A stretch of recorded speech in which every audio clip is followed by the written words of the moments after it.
She had never felt grass beneath her paws, not once in her entire life. She had been born inside a metal cage, inside a windowless warehouse, inside a facility in Blue Mounds, Wisconsin called Ridglan Farms. She had never seen sunlight through glass. She had never pressed her nose against a screen door. She had never heard wind move through trees. She had never smelled rain coming. She had only ever known metal beneath her feet, fluorescent light above her head, and the sound of hundreds of other dogs living the exact same life in cages stacked on either side of her. Her name was Annabelle. She was a beagle, and on August 12, 2026, she became the very last dog to walk out of Ridglan Farms, a facility that had bred beagles for scientific laboratories for 60 years. When she stepped off the transport van and her paws touched real earth for the very first time, she just stood there, like she was trying to understand what had just happened to her, like the ground itself was something she had to learn. If you have ever wondered what freedom looks like on the face of a dog who has never known it, that was it. Subscribe. Because what happened next, and how more than 2,000 dogs got here, is a story you need to hear from the beginning. For 60 years, Ridglan Farms operated about 30 minutes west of Madison, Wisconsin. It was the second largest beagle breeding facility in the United States. Dogs were born there, raised there, lived their entire lives there. They never left except to go to laboratories. The beagles at Ridglan spent their days inside metal crates, stacked in rows inside buildings with no windows and no access to the outdoors. No grass, no sunlight, no toys, no names spoken with love. They were not pets, they were not companions, they were inventory, bred specifically to be sold to pharmaceutical companies and universities for experimentation. Generation after generation, born into cages, sent to labs, replaced by the next litter. In 2024, something changed. Former employees began to speak publicly. They described what they had witnessed inside those walls. Painful eye surgeries, a condition called cherry eye, performed not by licensed veterinarians, but by farm workers with no medical training. No anesthesia, no pain relief, just dogs on a table, in agony, and workers who had been trained to treat it as routine. The testimony reached a Dane County judge. That judge reviewed the evidence and found probable cause that crimes of animal cruelty had been committed at Ridglan Farms, but no criminal charges were filed. Instead, a special prosecutor reached a settlement. Ridglan Farms would surrender its state breeding license by July 1, 2026. No jail time, no fines that would break the business, just a deadline, and permission to keep selling dogs right up until that date. Animal rights advocates were not satisfied. They had spent years building legal cases, gathering testimony, filing petitions. Organizations like the Non-Human Rights Project filed a habeas corpus lawsuit on behalf of the beagles themselves. Surveys showed that 94% of Wisconsin residents believed dogs had a right to be free from cruelty. Some advocates went further. In March 2026, a group of activists forced their way into the Ridglan facility and carried out 23 beagles in what they called an open rescue.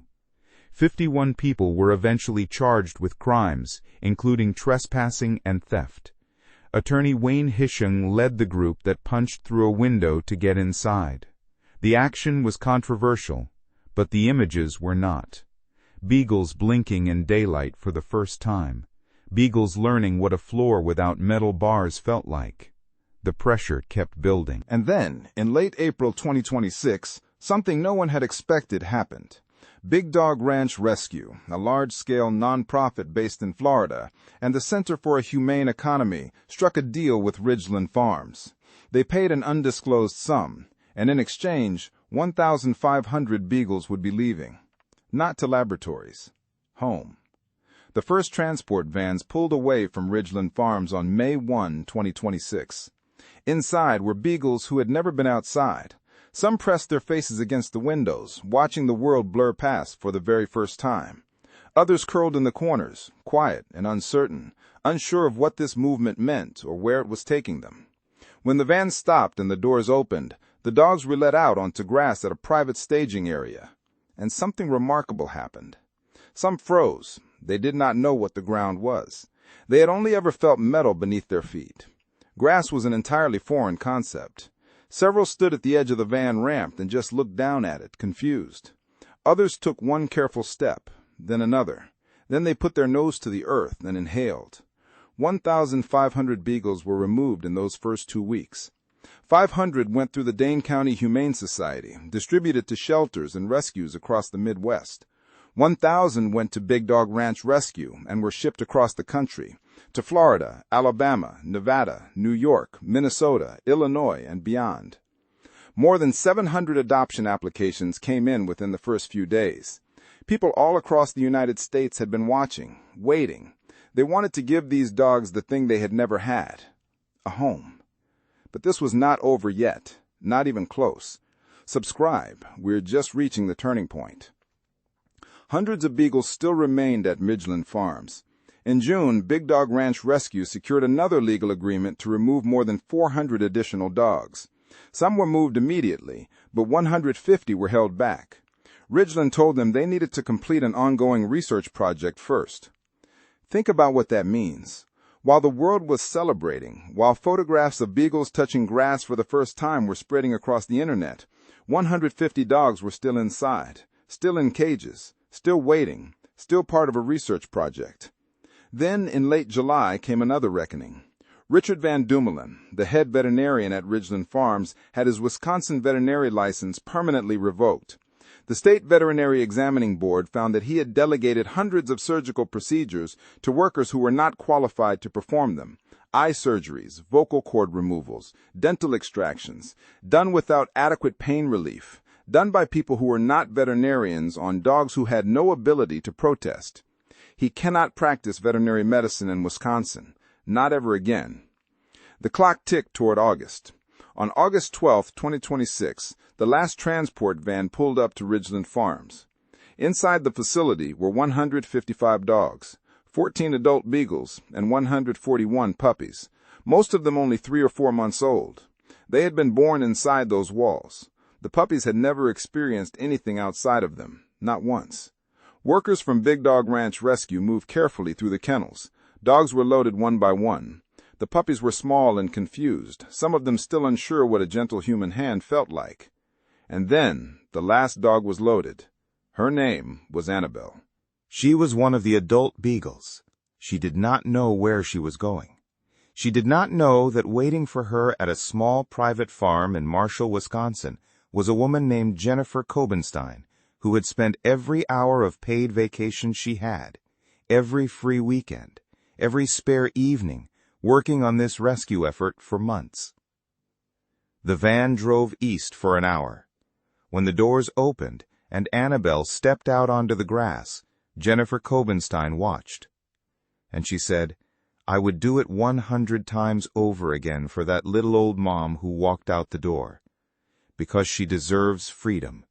And now she is free."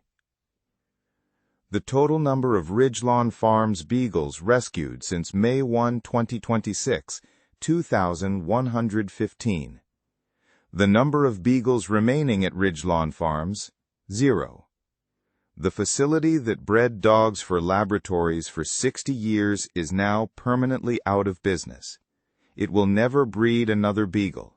It will never sell another dog to a lab. It will never hurt another animal. Annabelle is home now. So is Daisy May, who had been adopted in May and was already curled on a couch when the final transport arrived. So are 141 puppies who will grow up never knowing what a metal cage feels like. They will know grass. They will know names spoken with tenderness. They will know what it is to be called a good girl and mean it. This is what Hook A looks like. Not a single dramatic moment. Not one hero with a clear decision. This was 2,000 animals who had lived their entire lives as if the world had nothing to offer them, and then learning one morning that the world had grass, and sunlight, and wind, and the smell of someone's yard. This is what it looks like when ordinary people refuse to stop pushing, when lawyers file habeas corpus petitions on behalf of dogs, when volunteers spend their vacation days at staging farms, when rescue organizations drive transport vans across state lines, when the public pays attention and keeps paying attention until there is no one left inside. If you want to give one of these dogs a home, Big Dog Rescue Research and Beagle Freedom Project still have beagles available for adoption through partner organizations across the country. The links are in the description. And if this story moved you, if you watched Annabelle step off that van and felt something, subscribe. These dogs lived in silence for 60 years. The least we can do is make sure their story is heard. Every single view helps us find the next one. Thank you for being here.